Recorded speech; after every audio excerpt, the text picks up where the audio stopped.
ఓం నమో వెంకటేశాయ.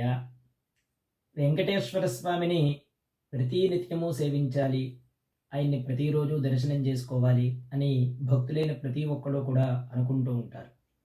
అయితే అది ఎలా సాధ్యం? ఈ వెంకటేశ్వర సుప్రభాత స్తోత్రంలోని 10వ శ్లోకంలో ఇలా ప్రార్థిద్దాం.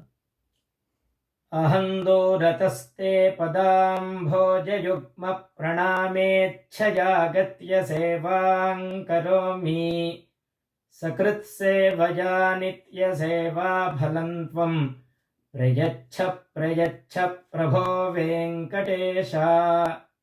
ప్రభువైన ఓ వెంకటేశ్వర స్వామి, ఎన్నో ప్రయాసలకు వచ్చి ఎంతో శ్రమపడి నీ పాదపద్మాలను దర్శించి నిన్ను సేవించాలని చాలా దూరాల నుంచి వస్తూ ఉంటాం.